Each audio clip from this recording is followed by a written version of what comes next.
So beautiful. I'm on my second Mosel trip this year, and I have the big pleasure now sitting here with Dominique from the Weingut Klosterhof. Hello. I mean, we sit in a monastery right now. I mean, we sit in your tasting room. Yeah, in the old tasting room here. But essentially, it is a monastery, and the building, we just have seen the sign outside. First time it was a monastery was in 1500 something? It's now 600 years old. 600 years old. Yeah, and this building is our family 300 years now. Yeah. And my brother is 55th generation. And my brother, and we start with our winery collection with a brother label. Yeah. On the left side is me, on the right side is my brother. We start for 5 years. We have other philosophy to my parents. Our philosophy is all the wines we make spontan fermentation, and the wines with low alcohol by the dry wines. Dry wines is 11 alcohol stop by us, and by the sweet wines 7 to 8 alcohol, and by semi-dry wines is 9 to 10 alcohol. Stop the fermentation. So really in the trend of time, and I mean, we talked about it a bit before, like when I visited the other winemakers from the Mosel. I mean, a lot of you guys, you are like a young generation. You all suddenly work spontaneous fermentation, low intervention in the cellar. And I'm really excited to hear about more like a little bit later. But Dominique, let's start with our introduction questions to you. Yeah. So the first one for you is, if you would not be a winemaker today, what would be the alternative for you? I'm electrician. Electrician. Yeah, electrician. Yeah. Before I start with the winery here, I make a practicum. Internship, yeah. By the electrica, and I was very happy. I come back and I talk with my father and grandpa, and he said, make a practicum at other winery. I make other practicum, another winery, and come back and say, I love this job. And then I start with the winery here. I work 8 years by Weingut Fritz Haag, and then I go to the school by Bad Kreuznach for the Techniker, and 1 year fly with my friends Daniel Kirsten, Konstantin Quint for 1 year to New Zealand, work together, and come back. I work here, 2018, start here with our collection. And now, every year, more and more work for me and my brother. But also, like, interestingly, you told me you still do it, so to say, part-time, right? You have your 4 hectares today, and you still have like a real job or like a full-time job. You're also like a winery manager for another winery. I'm the other winery manager by Weingut Max Ferdinand Richter. Before I start my work today, come 2 hours earlier here, and when 8 hours I work the other winery, come here 4 to 5 hours in the evening. Yeah, every day. Yeah, it's a lot of work for me and my brother, and we have, 4 hectares at the moment, and every year come more and more. We have 2 different labels. My father have a winery, my brother and me have a winery, and together we have 9.5 hectares. Right. Yeah.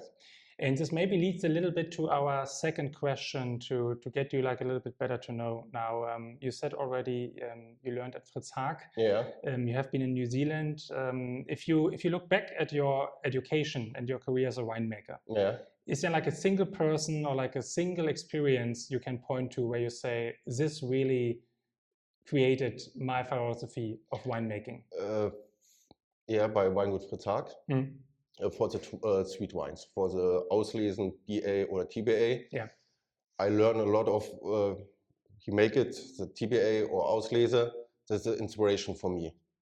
And for the other inspiration is Weingut Dr. Christian Hermann. For the sweet wines, for me is the best sweet winemaker at the moment on the Mosel. And inspiration for my dry wines, for my premium dry wines is the Rings. For the other, for me, at the moment, the best winemaker for the dry wines.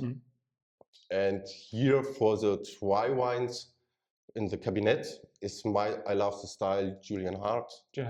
Falkenstein, this is my little bit inspiration for my dry wines. A lot of excellent names, I would say, right? And very, very talented like houses and winemakers. So a lot of like different inspiration. That's nice to hear.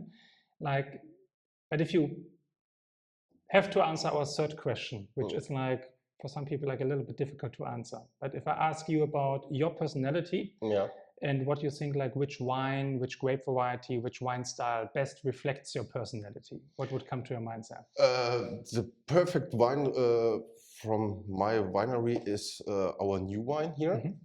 Is our Brauneberg Klostergarten Riesling Kabinett Reserve. Is from 23 vintage, 20 months fermentation in the classic Mosel fooder, the wood barrel. This is the character from the philosophy and style from me and my brother.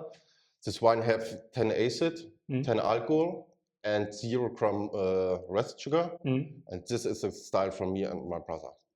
So you like your acidity? You like to be a little bit edgy? So the highest inspiration for the wines with acidity is Falkenstein. My brother, we love Falkenstein. And this is a little bit inspiration. And we love Mosel wine, sweet wine, more acid. And we love this. Beautiful. When you have a Kabinett sweet with 35 or 45 rest sugar, and you have 6 or 7 acid, you can water with sugar. It's the same. It's we don't. You have more. You have more sugar. You more acid. The balance is for me and my brother very important. I couldn't agree more, to be honest. I always get like dirty looks from people when because I have a theory about global warming in the Mosel. What happens with global warming, and this is maybe like a little bit a bridge to question number 4, what nature means to you as a winemaker in the vineyard work.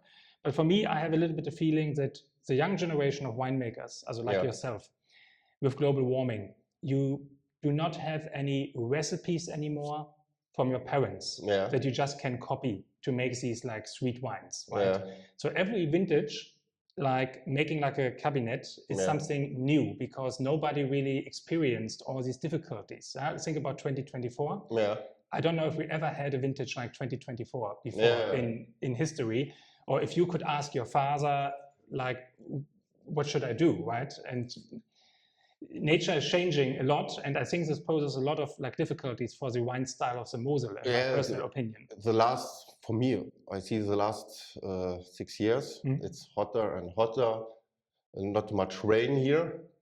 It's I think it's a very problem for the sweet wines. And my style with a high acid, when it's too hot, you have not much acid in the grape, but I pick it up. And I think it is better the next year's new vineyards, not on the south side, or more vineyards on the east side or west side. It's colder. And for me, I think the next year is too hot. The south side for me is Brauneberg. It's very high, and only south side. It's very hot in the summer and not too much rain. I think it's, for my style, it's not the future, the south side. Okay. For my and my brother's style, And what does nature mean in general to you, also when it comes to working in the vineyard? I mean, we just talked outside that actually like you work organically as much as possible. We work organic. And wie sagt man, wenn das Jahr passt, also wenn der when the vintage is when the vintage is the right for the organic, we work organic. And when we have sehr hohen Druck, pressure, when we have pressure for the oidium or pero, then we change. Not we work organic, we change, and end of the year we have money in the. You need money in the bank. I mean, we talked about it before, and also like. When we not work organic on this year, we say all the guys, it's no problem. And we work 1 year, 2003, we work only organic, no herbicide, no glyphosate. We say and talk with the guys, and we drive to the vineyards so people can see it. I really like this approach that you explained in the vineyards, that you say, okay, there is an economic side to it. I mean, you were just like saying it like roughly, just maintaining the monastery, which is like an old historic building. You said like it's half your profits going here, right? For renovation and repairs and so on and so forth. Very expensive. And the second thing is like, I like the transparency about it to say, hey, I mean, we cannot do it like every year like this. We have the economic component, and also like telling your customers clearly, well, when we can be organic, we are organic. But some vintages, it's just not possible for us, right? Because we cannot risk to lose like this amount of bottles. You have, as you said, you have families to feed, right? And 2 kids and two kids. My brother has 2 kids. My parents live from the winery. My grandma, a lot of people live from the winery. Let's taste some wine. What is the first one you want to present to us? The first wine is my favorite wine this year. It's from the vintage 23 from Klostergarten, Riesling Kabinett Dry. It's a reserve. It's 20 months fermentation in the wood barrel. Have 10 acid, 10 alcohol, and 0 sugar. This is for me the style from the winery Klostergarten. So that is a wine that you would most closely associate with yourself. Our philosophy the most. And old wines means in Alte Reben means in this case how old is it? This vineyard is 27 years old. 27 years old. Okay. And it's our label. On the left side is me. On the right side is my brother. And we have 2 different colors from the labels. The black labels is all the wine come from the old Reben, and the other wines is a white label. All right. The black label only by Alte Reben. Okay. Let's get a sip of it.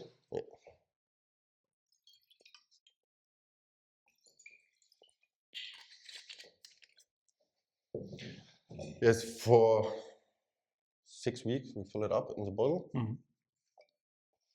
I mean, it just like cries acidity in the nose, right? I mean, you immediately get like that. This is like very stony, very mineral, very concentrated. Yeah, for me, it's very fresh, very young wine.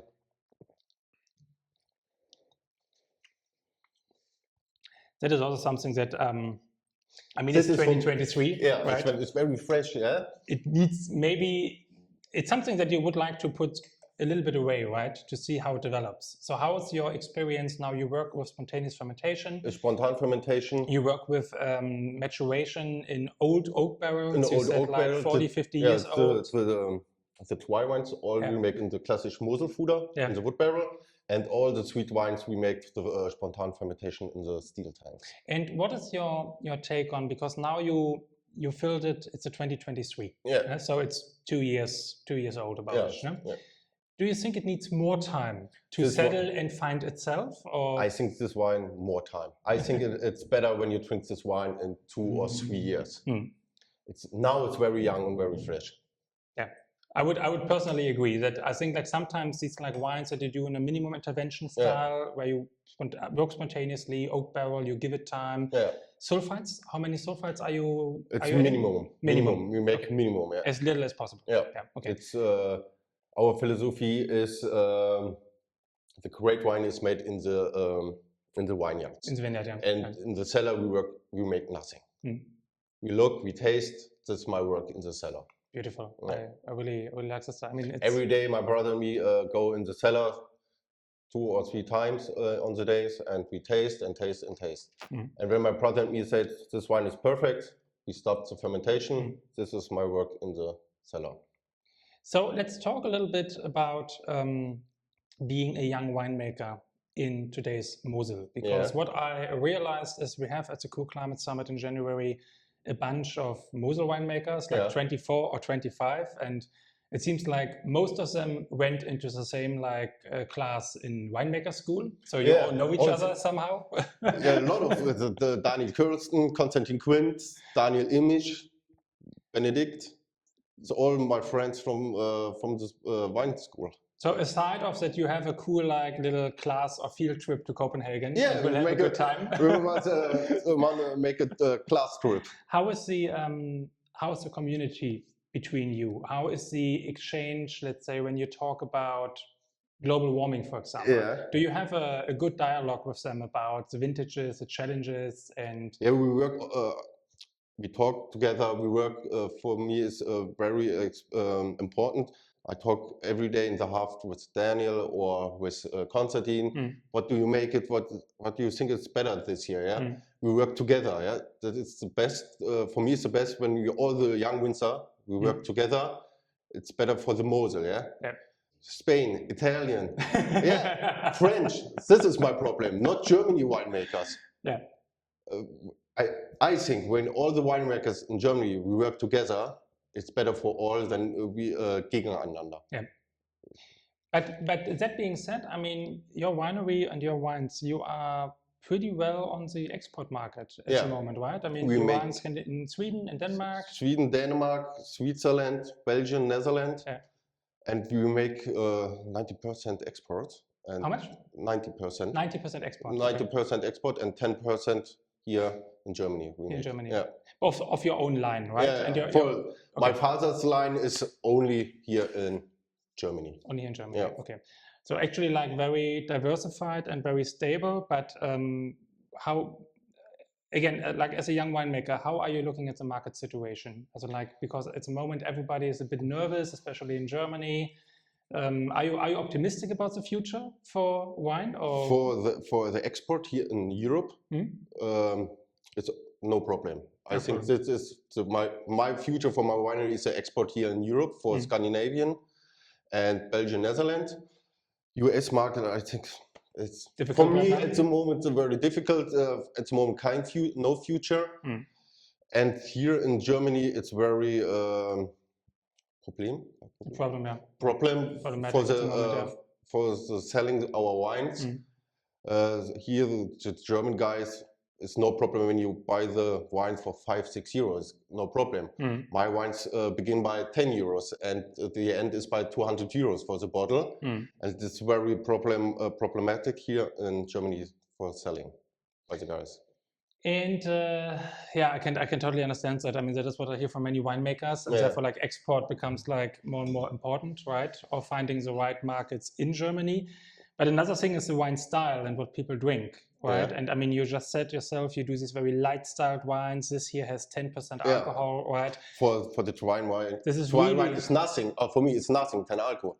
Yeah, for fully fermented at 0 grams sugar. I mean, this is what the Mosel can do, right? And what people ask for.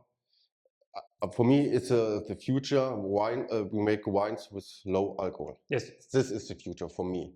Not dry wines with 12 or 30 alcohol.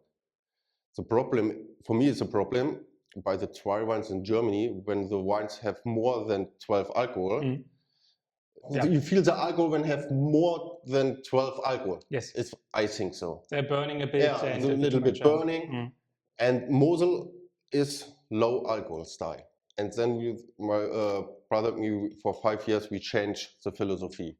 We have another philosophy from my father. My father has more alcohol by the Burgunder wines. The Chardonnay Grauburgunder have 12 to 30 alcohol. And my brother, me say, stop the style. We changed the style, our style. We love our style. And we love the style from my grandpa or grandfather. And this style was, you make nothing work in the cellar. You go 2 weeks earlier by the harvest and you have lower sugar in the crates and you have not too much alcohol in the wines. Wonderful. Let's go for a second wine. Yeah, this wine comes from the same vineyard, the same Klostergarten, Alte Reben. It's a sweet Kabinett, 38 gram rest sugar and 9.5 acid and 8 alcohol. And if you look at the, let's say, percentage, I mean, do you do more like dry wines today, or is it 50-50 for the Riesling?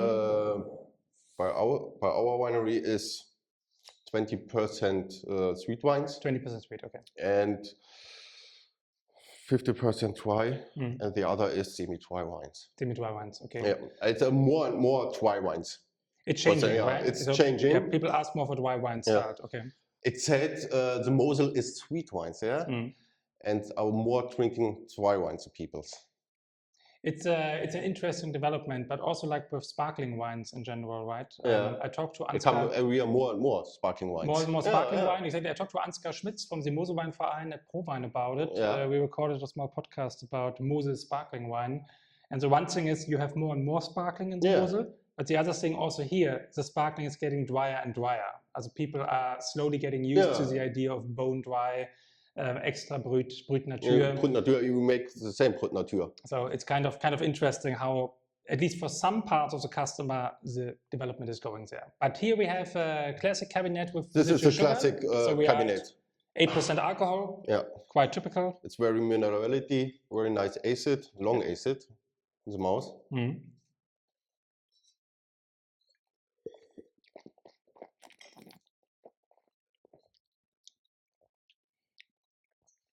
Nice ready minerality, like beautiful, like bit of quince, nice lemon touch. Yeah.